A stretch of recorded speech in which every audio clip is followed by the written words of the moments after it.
Bueno, comencemos entonces el tema. Esto es una de las clases magistrales, vamos a empezar por esto, ¿vale? ¿Cuadraron la revisión de probióticos? Estoy organizando con el doctor Ronald, él me dijo que mañana, pero no me ha dicho ninguna hora. Me dijo que más tarde me confirmaba. Bueno, listo. Bueno, entonces vamos a revisar infecciones de vías urinarias. Esto es una de las infecciones más frecuentes en pediatría. Por lo tanto, pues es uno de los temas que deben de manejar muy bien, al igual de la neumonía, la bronquiolitis, que es como de las cosas más frecuentes.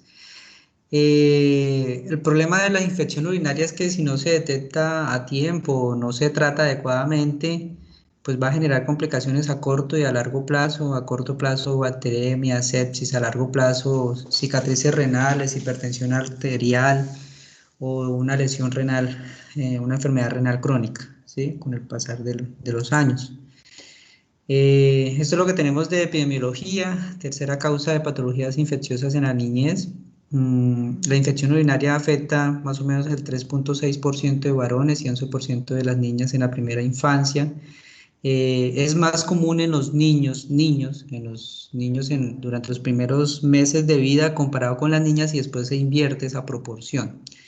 Después de que ocurre un primer episodio infeccioso urinario febril, entre el 30 a 40%, bueno, máximo 50% tienden a ser recurrencias, ¿sí? Ahorita vamos a verlo, el término de recurrencia de una IBU. La prevalencia de infección urinaria en niños febriles de menores de 2 años es del 7%. En los mayores de 2 años con síntomas urinarios con o sin fiebre, la incidencia oscila entre el 7.8%. Lo que les decía, es más frecuente en general en las niñas, pero durante los primeros meses es más frecuente en los varones, sobre todo en los niños no circuncidados, ¿sí? Y las citus no febriles son las causas pues, más usuales en las niñas mayores de 3 años, o sea, las IBU bajas o cistitis. Esto es un estudio del 2015 donde pues hacen una descripción de lo que es la incidencia de las infecciones urinarias en los niños que llegan al servicio de urgencias. Vemos que en los niños menores de 1 año, ¿sí? Es predominantemente en el sexo masculino comparado con el femenino, y esta relación se invierte después del año de edad, volviéndose más frecuente en las mujeres, ¿sí? Etiología, entre el 70-90% de las infecciones obedecen a la Escherichia coli, que es un microorganismo gram negativo, oxidasa negativo. Inclusive hay algún término para describir que la infección urinaria sea típica, atípica, es que sea un germen diferente a la Escherichia coli. Pero si ven, tenemos otro gran grupo de gérmenes uropatógenos, que está la Klebsiella, el Proteus, Pseudomonas, Enterobacterias errata, y algunos gérmenes que son no tan frecuentes en la colonización del tracto urinario, pero que podrían presentarse, sobre todo pacientes que tienen algún tipo de dispositivo, pues entonces allí serían los gram positivos, como los estafilococos. Otro tipo de agentes no bacterianos, encontramos hongos y virus, especialmente el adenovirus, que puede estar relacionado con la cistitis hemorrágica, que no es frecuente, pero sí pueden encontrarse un caso de una niña con síntomas urinarios irritativos bajos y que la mamá refiere hematuria. Ustedes les hacen una morfología eritrocitaria y muestra pues una hematuria baja, o sea, eritrocitos 100% isomórficos, no dismórficos, que es como la clasificación o la orientación clínica de la hematuria. Factores de riesgo, como todo, existe factores de riesgo. Mira la cantidad de factores de riesgo que hay para infecciones urinarias. Se las he preguntado algunas veces en rotación. De los más relevantes tenemos pues el sexo masculino durante durante el primer año, perdón. La historia de estreñimiento, alguna disfunción miccional que tenga el paciente, diagnóstico antenatal de una anomalía renal, por ejemplo, una hidronefrosis, un riñón en herradura, poliquístico, entre otras, la presencia de un reflujo vesicureteral, pero que sea pues de alto grado, o alguna enfermedad renal, presencia de hipertensión arterial, fallo de Medro, infecciones urinarias en los últimos 6 meses, alguna lesión espinal, porque esto condiciona la presencia de vejiga neurogénica, entonces también puede ser un factor de riesgo para infección urinaria, presencia de sinequias a nivel de los labios en las niñas. No sé si les haya dicho ya en rotación que eso es muy importante verlo en las niñas. Cuando uno ve una infección urinaria en una niña, sobre todo pequeñita, hay que revisar muy bien los genitales para descartar la presencia de sinequias. Fimosis patológica después de los 3 años de edad y que se relacione como único factor de riesgo para la infección urinaria, pero ya les voy a mostrar un estudio en el cual hay que hacer muchas circuncisiones para tratar de disminuir un solo episodio de infección urinaria. Obviamente, algunas intervenciones que se hagan como cateterismos intermitentes o persistentes son favorecedores para la colonización ascendente de los gérmenes, ¿sí? Niñas adolescentes, relaciones sexuales recientes, historia familiar de reflujo vesicoureteral en un grado 3, 4 o por encima del 3 en primer grado de consanguinidad. Entonces, mire que son una gran variedad de factores de riesgo y que todos deben de tenerlos en cuenta. Bueno, aquí falta uno importante que es el factor de riesgo social, es el mal hábito o mal hábito de higiene, ¿no? Mal hábito de limpieza. Entonces, sobre todo en los lactantes, que ellos no se saben, pues todavía no controlan el esfínteres, no se saben limpiar muy bien, la cuestión de la humedad, las lesiones a través del pañal, pues genera o favorece la presencia de infecciones urinarias. Entonces, son mamitas o papitos que de pronto no realizan una buena limpieza del bebé cuando se orina, hace popó. Esto favorece notablemente la infección urinaria. Entonces, una de las cosas fundamentales en todo niño o niña con infección urinaria es enseñar a los papás, sobre todo en estos lactantes, cómo se debe realizar el aseo genital de los niños. Entonces, explicarle que la limpieza debe ser en lo posible con agua y jabón abundante, secar muy bien el área genital, separar los labios en caso tal de que sea una niña para lavar abundante con agua y jabón y que no queden residuos de materia fecal allí en el introito vaginal, secar muy bien, no utilizar pañitos con alcohol, en lo posible no pañitos, sino agua y jabón y secar muy bien antes de la colocación del pañal, ya sea de tela o, o de forma desechable. Esto es lo que les decía, la relación entre circuncisión y como factor de riesgo a lo largo del tiempo para infecciones de vías urinarias. Se dice que pues en sí es un factor de riesgo que aumenta un 30% de los pacientes aumenta el 30% del riesgo de presentar una infección urinaria, pero en pacientes que tienen un reflujo vesicoureteral alto, ¿sí? Y se deben de realizar aproximadamente 111 circuncisiones para prevenir un episodio. Entonces, por eso como tal, no es que todos los pacientes no circuncidados haya que ordenarle la circuncisión para prevenir la infección urinaria, porque pues miren todo lo que hay que hacer para prevenir solo un episodio, solamente en pacientes seleccionados, pacientes con reflujo vesicoureteral alto. Factores protectores, todo lo que es los factores protectores a nivel del huésped que tenemos, un flujo urinario en sentido descendente, el pH urinario, la conservación de la concentración o isostenuria, un alto contenido de urea en la orina, la proteína de Taft-Horsfall, en la cual es esa proteína que evita que las bacterias se adhieran a ese uropitelio, la inmunoglobulina secretora A, que también cumple una función similar. Todo esto va a favorecer de que los factores de virulencia que tienen los gérmenes o las bacterias, hongos o virus no se generen, ¿sí? Por ejemplo, la E. coli que tiene la presencia de unas fimbrias en las cuales ella se adhiere al uroepitelio y pues de allí desencadena toda la respuesta inflamatoria. Entonces, estos mecanismos interfieren con esos factores de virulencia que tienen las bacterias, los virus o los hongos y favorecen para que no haya la presencia de infección urinaria. Infección urinaria, ¿cómo la clasificamos? Bueno, como la definición es la invasión y colonización con proliferación bacteriana a nivel del tracto urinario, pero hay que hacer relación o acordarse de que no solamente las bacterias ocasionan infecciones urinarias, ¿no? También podemos tener por virus o por hongos, que es menos frecuente, pero lo más frecuente es la bacteriana. Tenemos un método por el cual se presenta, que es el método ascendente, un método hematógeno o un método directo. La E. coli, sin lugar a dudas, es la principal agente etiológico por sus factores de virulencia, esas fimbrias y esa incapacidad para invadir el sistema inmunológico de adherirse al uropitelio. Es como uno de los microorganismos que mayor frecuentemente se aíslan en los urocultivos, ¿sí? El problema ahora no solamente es aislar una E. coli, sino que sale una E. coli resistente o multiresistente. Entonces ya tenemos problemas a la hora de escoger el antibiótico. En cuanto a la clasificación, podemos clasificarla de acuerdo a estos cuatro ítems. Localización sería alta y baja, ¿sí? De acuerdo al tiempo de evolución, el compromiso estructural o la recurrencia. Entonces vamos a revisarlos cada uno. Entonces aquí tenemos localización baja, entonces todo paciente que no tenga síntomas de manifestaciones de CIRS o respuesta inflamatoria sistémica, y todo alta, que podemos aquí tener como orientación los criterios de Joule, que lo vamos a ver, los vamos a recordar en una diapositiva.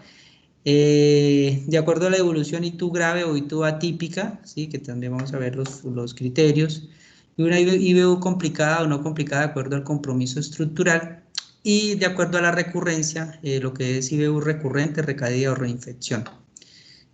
Bacteriuria asintomática y sintomática. Este término de bacteriuria asintomática es más que todo para los pacientes que tengan algún riesgo en el cual no es tolerable cualquier crecimiento bacteriano a nivel de la vía urinaria. Por ejemplo, yo, saliéndome de pediatría, están las embarazadas, y dentro del contexto de pediatría sean los pacientes que estén muy inmunosuprimidos, ¿sí? Por ejemplo, los pacientes que tienen patologías como cáncer, síndrome nefrótico corticoresistente, ¿sí? Pacientes que de pronto la colonización asintomática de la vía urinaria les puede generar un riesgo para desencadenar una infección por el compromiso inmunológico que tienen.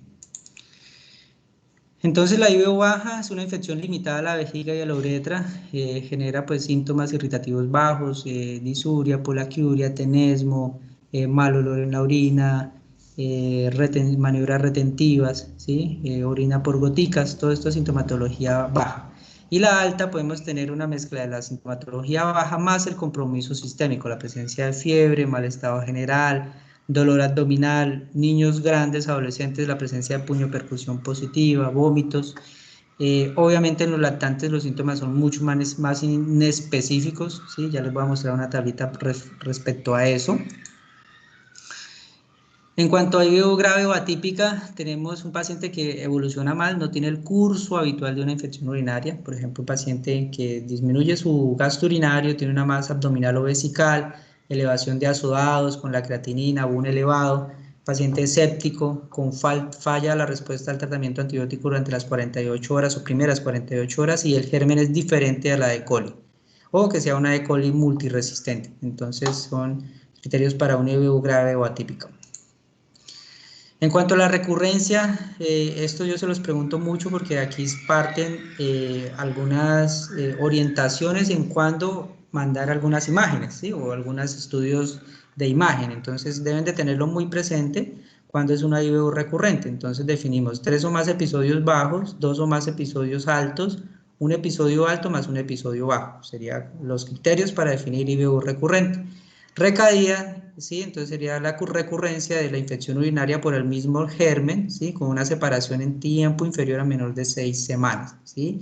Y la reinfección, que tenemos una infección por una IBU recurrente por un microorganismo diferente o el mismo con una separación superior a 6 semanas. Mire que cambia las definiciones entre lo que es recaída y reinfección. Y en cuanto a complicada y no complicada, tenemos no complicada, un paciente que no tiene alguna alteración morfológica del riñón o de la vía urinaria, tiene función renal normal y su sistema inmunológico es competente, o sea, no es inmunocomprometido. Complicada, se considera a los recién nacidos, niños con patologías obstructivas que tengan algún tipo de disfunción vesical o problemas funcionales del tracto urinario superior o inferior, como vejiga neurogénica, ¿sí? Eso lo consideramos como una IBU complicada, o que tenga los criterios de gravedad o atipia, que es la elevación de azoados, fracaso terapéutico, lesión renal aguda, septicemia, sí, eso sería una IBU complicada. Manifestaciones clínicas, entre más chiquitico, más inespecífico, todo puede ser pues una infección urinaria. Mire que son síntomas muy inespecíficos, la presencia de fiebre, irritabilidad, pobre ganancia de peso, vómitos, ictericia, diarreas, algunas características en la orina. Entonces en estos niños es muy característico que los papitos refieren un cambio en la coloración de la orina, refieren de que la orina se ve más turbia, huele diferente, tiene un mal olor, entonces eso es muy orientativo en los chiquitines. Niños más grandes, pues ya tenemos o síntomas irritativos bajos o más localización del foco, como es la presencia de puño percusión, dolor en el costado, características muy surgentes de infección urinaria de acuerdo a los síntomas que refieren. Por ejemplo, pueden referir que le arde el orinar, la presencia de isuria o el tenesmo vesical o la poliacuria, ¿sí? Poliacuria, entonces pues es muy orientativo en niños más grandes. La dificultad está en los niños pequeñitos, en la cual mire que es muy inespecífico, por eso si tenemos un síndrome febril, un niño que no tenemos foco, es indicativo estudiar la orina para descartar una infección urinaria. Esto es de las guías NICE, no se asusten con esta tablota, esto básicamente lo agrupa en niños menores de 3 meses, entre 3 meses y menores de 3 años y mayores de 3 años, ¿sí? Y de acuerdo a la sintomatología que tenga y factores de riesgo, dicen cómo es la manifestación clínica más común, menos común, y si el niño lo tenemos en una fase preverbal o verbal, ¿sí? Verbal, pues obviamente el niño va a decir que le duele al orinar, que le arde, que no sé qué, pero los niños chiquiticos no van a presentar esto, ¿sí? Entonces mire que tenemos lo mismo, más común fiebre, irritabilidad, letargia, vómito, a diferencia de los niños más grandes en la cual ya tenemos la presencia de cambios urinarios, ¿sí? Cambios urinarios, el dolor abdominal, el dolor lumbar, cambios de continencia urinaria, por ejemplo, niños que pueden controlar ya esfínteres y de momento dejan de controlar esfínteres y manifiestan como tal la disuria. Entonces, a esos niños se les debe estudiar con todo niño que tengamos como sospecha de infección urinaria. El primer paso es pues, realizar una recolección de la orina, ¿sí? Para su estudio.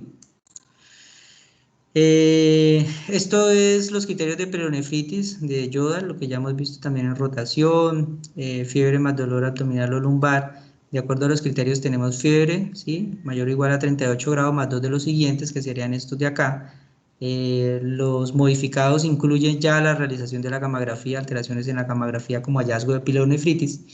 Y aquí tenemos una piuria mayor de 25 en varones o mayor de 50 en mujeres, disminución de la densidad, leucocitosis, reactantes de fase aguda elevados y elevación de azodados o de nitrógeno ureico o BUN, ¿sí? O de creatinina. Diagnóstico, obviamente tenemos que hacer el examen físico completo. Si el niño tiene fiebre, buscar otro foco, por ejemplo, empezar a revisarle los oídos, la garganta, revisarlo bien. Si definitivamente no encontramos foco, pues es mandatorio el estudio de la orina, sobre todo en los niños que ya cumplen la definición de fiebre sin foco aparente, ¿no? Evaluar el estado general del paciente, evaluar factores de riesgo como son signos de estreñimiento, algunos trastornos urológicos o algo que se pueda detectar con el examen físico, por ejemplo, la posición un poco anterior o un poco separada de la línea media del meato uretral, que nos puede orientar a que puede tener alguna patología anatómica. Vejiga palpable olorosa, la presencia de infecciones asociadas como vulvitis y evaluar otros sistemas porque recuerden pues que toda la afección renal, si tiene una patología renal crónica que apenas esté indagando, tenemos compromiso a nivel de la ganancia de peso, o sea, un paciente que tiene falla de Medro, ¿sí? Por ejemplo, los pacientes con acidosis tubular renal, son pacientes chiquiticos, pequeños, se impresionan como si estuviesen desnutridos. ¿Qué para el clínico solicitar en caso de sospecha de infección urinaria? Miren lo que pudiéramos realizar, pero el gol estándar definitivamente es el urocultivo más antibiograma. Esto es como el gol estándar para el diagnóstico de infección urinaria. Obviamente esto se demora 24, 48 horas para obtenerlo, a menos de que tengan un tipo de sistema de urocultivo que es súper rápido, que, bueno, ahorita no recuerdo la marca, la casa comercial, pero es como una especie de un malditof, que es como una reacción en cadena de polimerasa en tiempo real que se corre y se obtiene a las 12 horas, ¿sí? Entonces a las 12 horas uno tiene como el genoma de la bacteria o la reacción en cadena de polimerasa de la bacteria que está en la orina y te bota automáticamente qué tipo de bacteria es, ¿sí? En 12 horas, o sea, en un tiempo muy demasiadamente corto. Inclusive hay algunos equipos que los arrojan en 1 o 2 horas, ¿sí? Que son equipos demasiadamente modernos. Si es por el método convencional, hay que coger la orinita, meterla ahí en el cultivo y se demora hasta 24 horas que va el bacteriólogo o la bacterióloga a hacer el análisis de qué fue lo que creció. Entonces, como se demora tanto, nosotros tenemos que orientarnos de acuerdo a los hallazgos del parcial de orina y de acuerdo a los hallazgos del GRAM.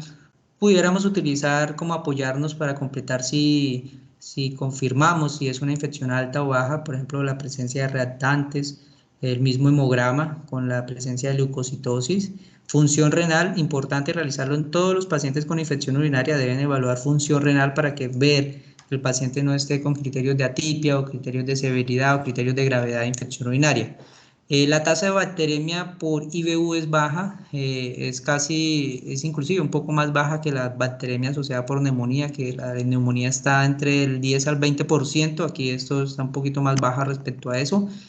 Sin embargo, si tenemos un paciente séptico, es mandatorio hacer un hemocultivo.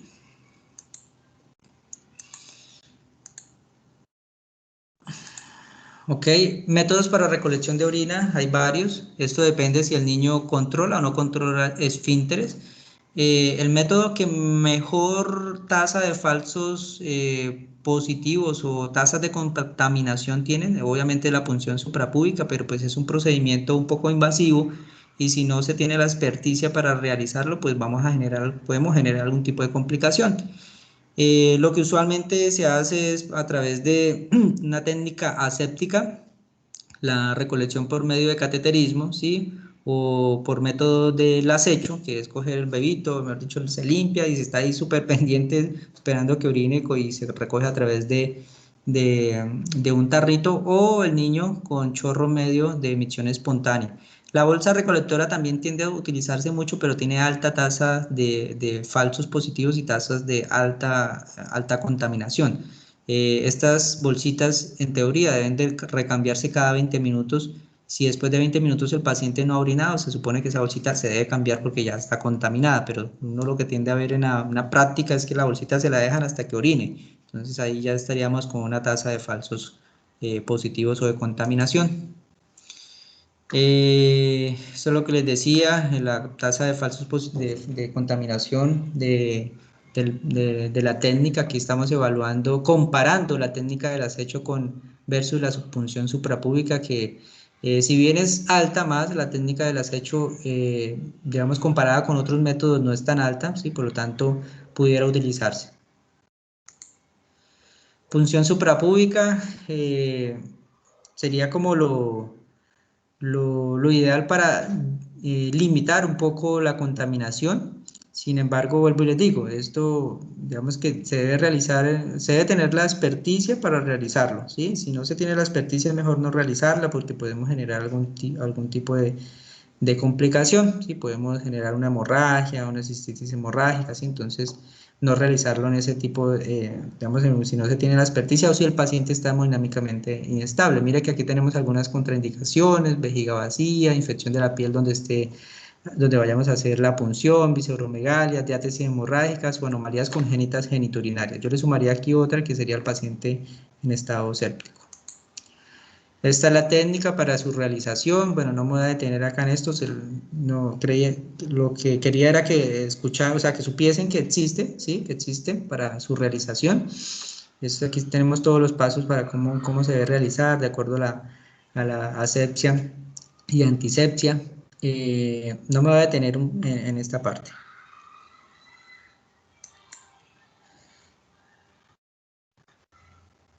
Ok, aquí tenemos entonces uroanálisis. Entonces la orina pues debe ser transportada lo antes posible. Una vez recolectada, debemos o se debe procesar de manera rápida, ¿sí? Porque si no se procesa de manera rápida, pues digamos que se va perdiendo la confiabilidad de esa muestra de orina, ¿sí? Entonces se supone que se debe procesar en menos de una hora o menos de, que tenemos en la diapositiva, menos de 30 minutos. Si no se procesa en ese tiempo, se debe guardar en el refrigerador para después descongelar y hacer su análisis, ¿sí? En el niño incontinente sería pues la técnica de recolección estéril, ¿sí? O un cateterismo vesical o la punción suprapúbica. El niño continente por el método del acecho o el método de micción del chorro medio. Los criterios para un uroanálisis patológico, ya lo hemos visto también en algo en la práctica, la presencia de un pH alcalino, la disminución de la concentración o de la densidad, la presencia de piuria, que sería más de 10 leucocitos por campo en orina no centrifugada y más de 5 en orina centrifugada, la presencia de bacteriuria, 2 cruces, nitritos positivos, que ya hablamos, bueno, lo recuerdo por si no quedó claro, la presencia de nitritos, de nitratos a nitritos, o sea, lo hacen las bacterias gram negativas, ¿sí? Y deben de tener un tiempo promedio entre 4 a 6 horas para que esto ocurra. Por eso los nitritos positivos casi no ocurren en niños muy pequeños, en lactantes menores, ¿sí? Y si ocurre es porque pues, el niño netamente tiene una infección urinaria, pero en esos niños lo que suele presentarse es que los nitritos estén negativos porque como tienen evacuaciones frecuentes, no hay el tiempo para el cual se presente este fenómeno que se convierta en nitratos a nitritos. La esterasa leucocitaria, esa enzima que se produce a nivel urinario, digamos que, sí, que se produce por los granulocitos. Vemos que es un marcador también indirecto de inflamación de la vía urinaria y nos indica pues, que hay un proceso infeccioso. Y el grano de orina sin centrifugar que nos identifica como tal que allí hay patógenos en la vía urinaria.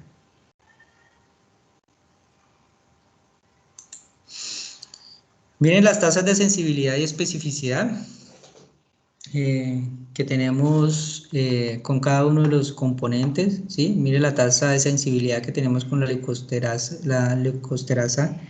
que no tiene una sensibilidad del 100%, ¿sí? Mire que también tiene problemas de sensibilidad. Y mire la sensibilidad que tienen los nitritos, ¿sí? O sea, los nitritos en realidad nos sirven como un valor predictivo negativo muy bueno, pero no tiene tanto valor predictivo positivo, ¿sí? Entonces mire que tenemos una baja sensibilidad de los nitritos con una alta sensibilidad, ¿sí? Esto nos indica de que si el paciente, ¿sí?, tiene nitritos negativos, tiene un valor predictivo negativo alto, o sea, nos indica, a menos de que sea un lactante, nos está indicando de que pues, no hay infección, ¿sí?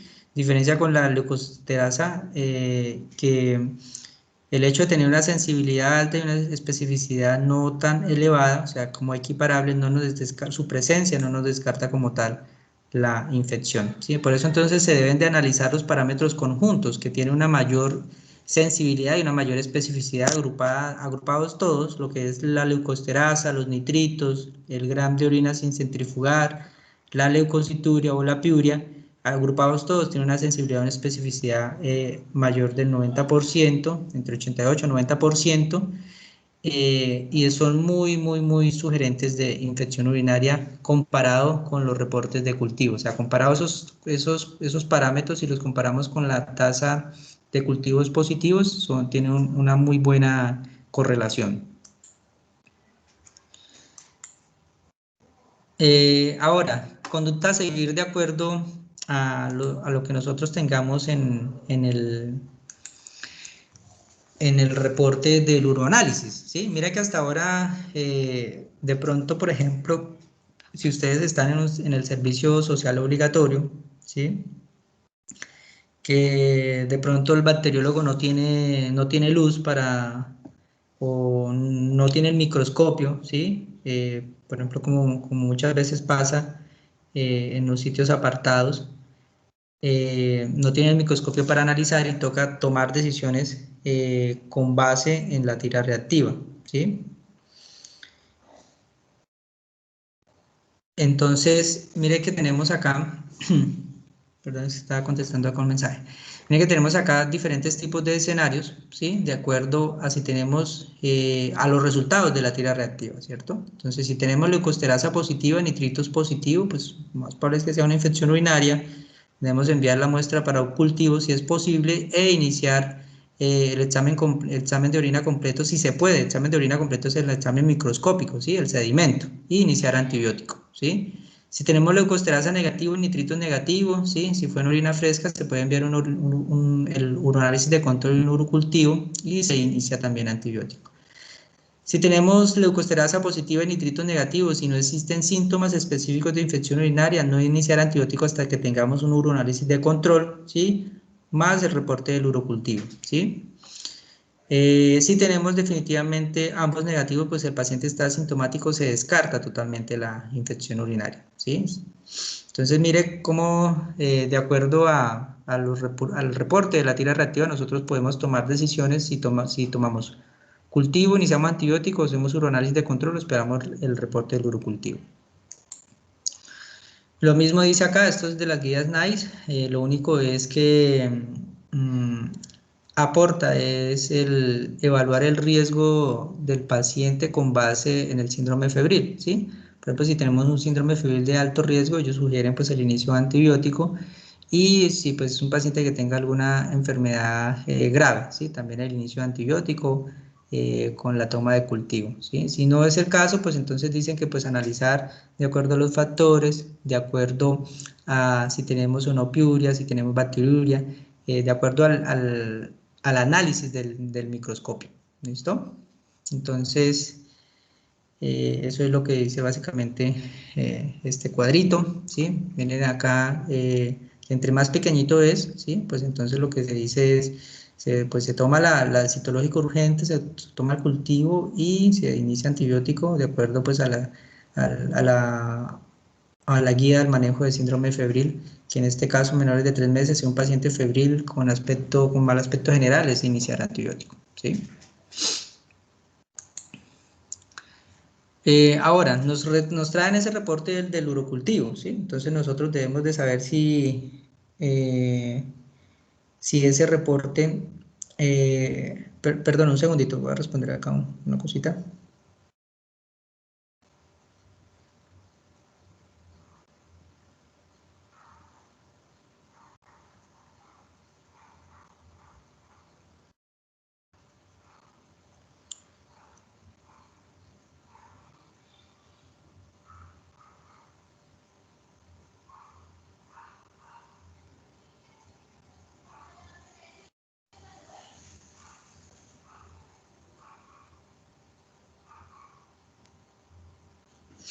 Okay.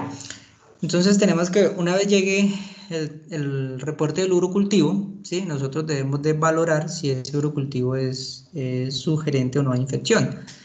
Obviamente, como por ejemplo, si es una técnica estéril, como la punción suprapúbica, cualquier tipo de crecimiento nos va a orientar de que es una infección, ¿sí? Si ya tenemos un cateterismo vesical, entonces allí tenemos que jugar con lo que son las unidades formadoras de colonias. Si es mayor de 50.000, pues claramente una infección. Si es entre 10.000 y 50.000, podríamos repetir con un análisis de control. Sin embargo, de acuerdo a la clínica, pues le creemos o no le creemos.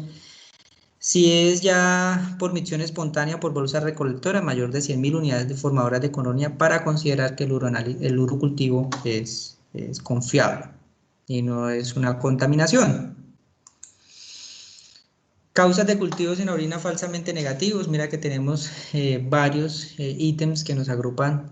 ¿Por qué nos puede producir o por qué se produce el cultivo negativo si tenemos una clínica tan florida, ¿sí? Entonces, un escaso tiempo en la permanencia en de la orina en la vejiga, sobre todo en los lactantes chiquiticos, un pH urinario inferior a 5, superior a 8, pacientes que ya vienen recibiendo antibióticos, contaminación de la muestra por algún antiséptico, obstrucción ureteral completa distal al foco de la infección, gérmenes que requieren un tipo de cultivo especial, infecciones crónicas asociadas a bajo recuento de colonias, ¿sí? Entonces son todas las condiciones en las cuales nos puede presentar un cultivo negativo.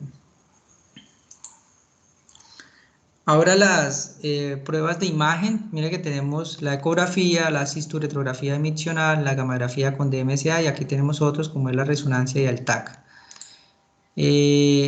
¿Recuerdan los criterios de IBU recurrente? ¿Sí? Los que vimos anteriormente, que 2 o más episodios, pielonefritis, 3 bajos, uno alto, uno bajo, ¿sí? Entonces mire que de acuerdo a las guías NAI, ellos lo agrupan si el niño es menor de 6 meses, mayor de 6 meses, menor de 3 años o mayor de 3 años, ¿sí? De acuerdo a esta guía se supone que solamente a las infecciones urinarias recurrentes o atípicas, ¿sí? Ellos les están haciendo un estudio imagenológico, ¿sí? Pero mire que en los pacientes, ¿sí? En los pacientes que tienen buena respuesta al tratamiento, ¿sí? Niños menores de 6 meses no le hacen una ecografía en el episodio, o sea, un paciente primer episodio de infección urinaria febril no les están haciendo, pero esto ellos no lo hacen porque ellos tienen muy buen control prenatal, ¿sí? Entonces son pacientes que tienen dentro de su control prenatal ecografías de detalle que muestran que no tienen alguna alteración anatómica, cosa que nosotros acá no podemos extrapolar porque no tenemos un adecuado control prenatal. Entonces, acá en este tipo de pacientes, primer episodio febril sí la utilizamos, sería como la gran diferencia. En lo otro, pues mire que sí la utilizan la gamografía tardía, ¿sí? En los pacientes con IVO atípica o IVO recurrente. ¿Listo? Vamos a pasar acá. Entonces, la ecografía renal y de vías urinarias tiene una sensibilidad entre el 77 y 80%, una especificidad del 97-99%, pero mira que lo que les acabo de decir, indicada en todo paciente con infección urinaria febril, ¿sí? Primer episodio, no de acuerdo a lo que dice acá, ¿sí? Que dice primer episodio no, pero recuerden lo que les digo, ¿sí? Nosotros no tenemos buen control prenatal. Es un método pues no invasivo, fácil, no irradia, ¿sí? Permite, digamos, definir la anatomía y el tamaño renal. Sin embargo, no es el método ideal para diagnosticar ni cicatrices, ni pielonefritis, ni descartar reflujo vesiculolateral. ¿Listo? La cistourografía miccional, entre el 20 y el 40% de los niños con infección urinaria confirmada tendrán algún grado de reflujo vesiculolateral, ya sea entre un grado 1 o grado 4, ¿sí? Entonces, en todo paciente con infección urinaria recurrente o atípica debe ser considerado en aquellos con infección urinaria típica, pero que presenten un seguimiento anormal en la ecografía. Por ejemplo, un paciente con ecografía renal de vías urinarias, en un paciente con IBU febril primer episodio que le salió una dilatación, un quiste, un riñón ectópico, una hidronefrosis, ese paciente pues tiene una alteración anatómica y hay que realizar una cisturetografía miccional. O aquel paciente que tiene una IBU recurrente o una IBU atípica ya después del control de la infección, porque mire que se debe realizar con urocultivo negativo. ¿Por qué? Porque mire que para nosotros diagnosticar esto, ¿sí? Los grados de reflujo, que son estos desde el grado 1 hasta el 5, esto va con base en qué tanto el paciente va regurgitando ese contenido de la orina y se van dilatando los cálices menores y los cálices mayores, ¿sí? Entre más dilatados, pues el reflujo es más alto, ¿listo? Entonces, ¿cómo se hace el estudio? Mire que se mete una sondita y a través de la sondita se inyecta un medio de contraste y se van haciendo algunas radiografías en un tiempo estipulado y se va midiendo, se va dibujando cómo es el compromiso a nivel ascendente de los uréteres y de los cálices a nivel renal, ¿sí? Por ejemplo, este es un paciente con un reflujo vesicoureteral bilateral de alto grado, ¿sí? Que tenemos una dilatación grande de los cálices mayores. La gamografía renal con DMSA, el gol estándar para la detección de defectos del parénquima renal, ¿sí? Ojo, no detección de reflujo vesiculolateral, sino defecto de cicatriz, ¿sí? Una sensibilidad del 85 y especificidad del 95%, pero se debe realizar de forma tardía, 4 o 6 meses después del primer episodio infeccioso, no en el momento agudo. La única indicación en el momento agudo sería un paciente que va mal, que tiene lesión renal aguda, que queremos descartar un absceso o alguna otra cosa que no se pueda ver por medio de una ecografía, un TAC o una resonancia. ¿Sí? Indicaciones, peronefritis clínica de forma tardía, ¿sí? Anomalías en la ecografía renal, IBU grave o típica, IBU recurrente según las especificaciones del grupo etario, ¿sí? Entonces, mensaje a casa de la gamografía renal, se realiza en todo paciente con pielonefritis, infección urinaria, pielonefritis, pero de forma tardía, ¿sí? O paciente que tenga normalidades en la ecografía, ¿sí? Con algunos factores de riesgo, como es niño menor de 6 meses, antecedente en primer grado con sanguinidad, reflujo vesicoureteral, ¿sí? O la presencia de reflujo vesicoureteral de ese paciente, y la IBU recurrente, ¿sí? En esos pacientes haríamos la gamografía renal de forma tardía. Otros estudios de imagen, TAC, cuando se sospecha algún tipo de complicación, es un absceso. La resonancia tiene una ventaja mayor comparada con el TAC, pues que no genera una irradiación.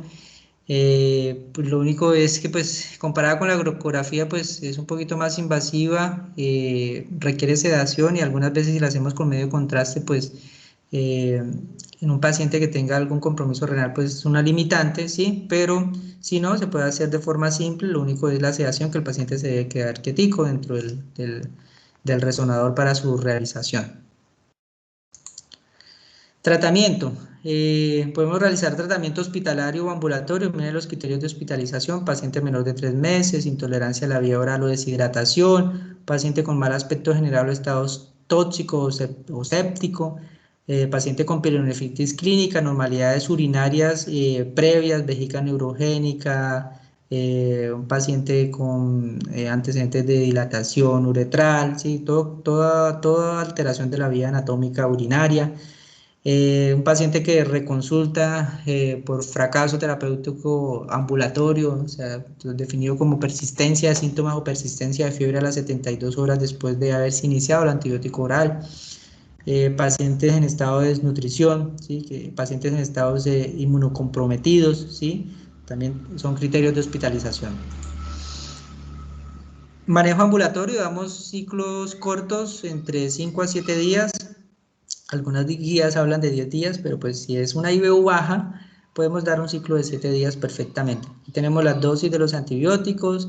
Esto, digamos que varía de acuerdo a la epidemiología local, lo que ya les he dicho antes, ¿sí? Si podemos, por ejemplo, si vamos a utilizar cefalexina de 50 a 100 miligramos por kilo día repartido en 4 dosis, aquí tenemos las otras dosis de las otras cefalosporinas, del trimethoprim-sulfa, hasta de la amoxicilina ácido clavulánico, ¿sí? Pero esto varía de acuerdo a la epidemiología. Por ejemplo, acá nosotros tendemos a utilizar las cefalosporinas de primera oral para paciente con una IBU baja, no, digamos, una cistitis, ¿sí?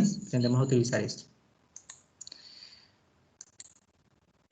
Paciente, un recién nacido menor de 3 meses, podemos utilizar tratamiento biconjugado, ampicilina con genta, y de acuerdo al reporte del urocultivo hacemos desescalonamiento de la terapia con terapia dirigida.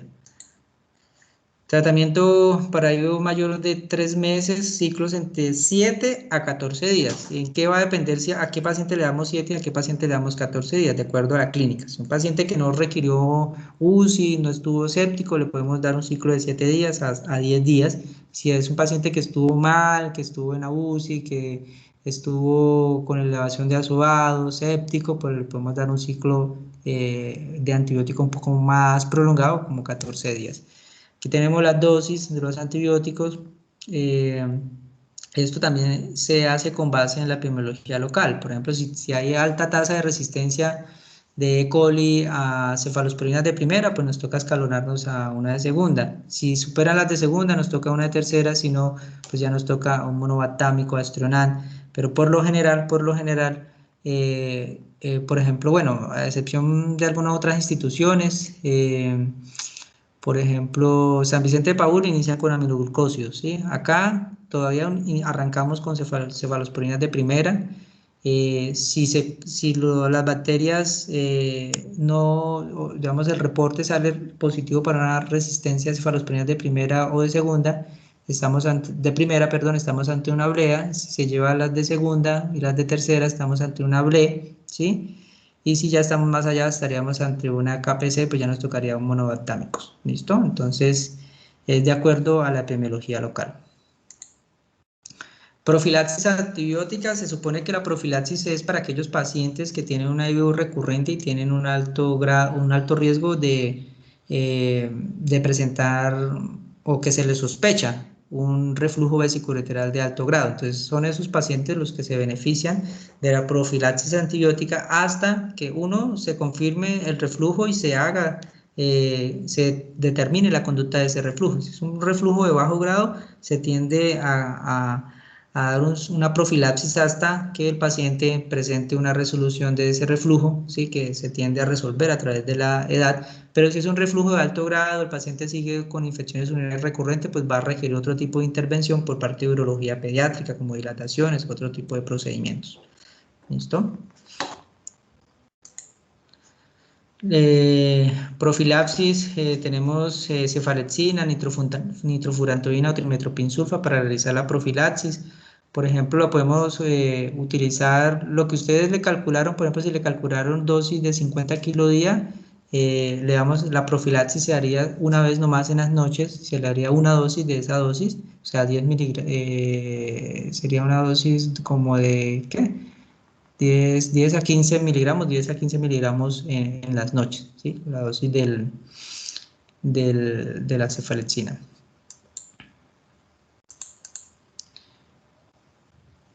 Hasta ya, sí. O también se puede utilizar nitrofurantoína. Yo personalmente casi no utilizo nitrofurantoína. He visto mucho a los nefrólogos, el doctor Leal y el doctor Manondas, que formulan nitrofurantoína para la profilaxis. Cuando yo los veo y los envío a que los vean ellos, yo los mando con cefalexina y pues de momento no he visto así que el paciente presente recaídas o recurrencias de las infecciones. ¿Cuándo remitir a nefrología? Paciente con vejiga neurogénica, normalidad anatómica del tracto urinario, un paciente con reflujo vesicoureteral de alto grado, evidencia de cicatrices renales, alteraciones de la función renal o que esté hipertenso después del el curso de las infecciones urinarias. El seguimiento, se puede hacer un control mensual por urocultivo por 3 meses, aunque se dice que si el paciente tuvo una IBU baja no necesita seguimiento, ¿sí? Ya se está como reevaluando perdón, el seguimiento no, sino el urocultivo posterior al tratamiento, ¿sí? Para el caso de una IBU recurrente, si resulta negativo, es continuar con un urocultivo cada 3 meses por 6 meses. Y en estos pacientes de IBU recurrente sí sería adecuado, sobre todo si tiene algún factor de riesgo como el reflujo vesicoureteral, sí está indicado el urocultivo trimestral. Si persisten negativos, pues sería un control anual, en que la tendencia al seguimiento de estos pacientes con IBU recurrente y reflujo alto es cada 3 a 6 meses y cada vez que se ven con un reporte de un urocultivo. Bueno, esto es un estudio, vamos a omitir esto. Listo, muchachos. Eso es todo de infección urinaria. Listo. Entonces, ¿dudas, preguntas de infección urinaria?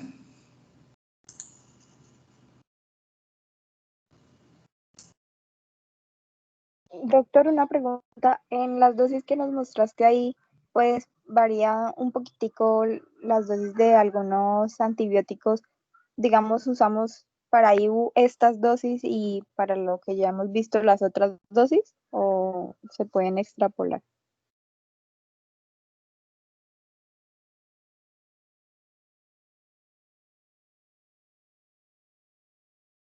¿Sí me escuchan? Sí, sí se te oye, Sí, Sofía. Sofi, se te escucha. ¿Y se escuchó lo que pregunté? Sí, sí soy yo, pero no sé, el doctor tiene silenciado el micrófono. Ay, pucha, perdón, yo estaba, estaba hablando acá. Te estaba diciendo que las dosis cambian de acuerdo a la patología que nosotros tengamos, ¿sí? Eh, por ejemplo, puntualmente la cefalexina, se tiende a decir que es de entre 50 a 100, ¿sí? Para infección urinaria, la definición no, sino la dosis clásica era 50 kilodías, ¿sí? Yo utilizo dosis más altas de cefalexina, uno, para evitar fracaso terapéutico y dos, para tratar de, digamos, no toparme con cepas borderline que sean resistentes a las cefalosporinas de primera y no funcionen adecuadamente una dosis de 50. Entonces tendo a utilizar dosis de 80, a veces 100 para otros escenarios, pero para infección urinaria entre 80 miligramos kilo día. ¿Listo? Sí, señor. Sí, sí, ¿quedó claro o no? ¿Quedó claro? ¿Sí era eso lo que me preguntabas? Y era eso, o sea, si digamos si se usan dosis diferentes o si uno coge la misma dosis para pues, todo. No, no, pero no es dosis de, por ejemplo, la cefalexina para un paciente, si lo vas a tratar, por ejemplo, un paciente con piel y tejidos blandos. ah, Piel y tejidos blandos yo recomiendo dosis más alticas, ¿sí? O sea, dosis de 80 a 100 para piel y tejidos blandos para evitar fracaso, ¿sí? Listo, doctor. ¿Listo?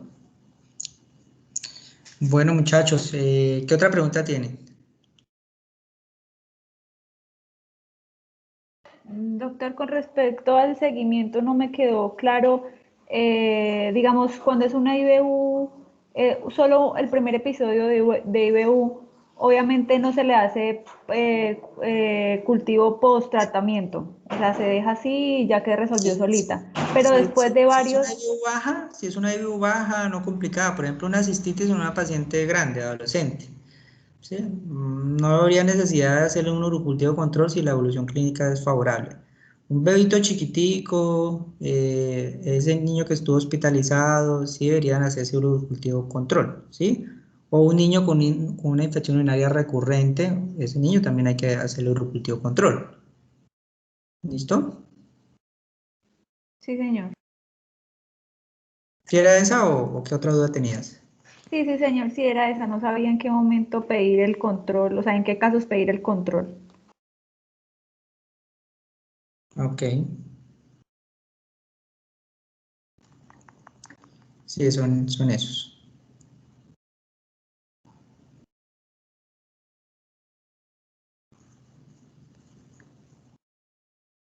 Creo que no ¿Aló? hay más dudas, doctor.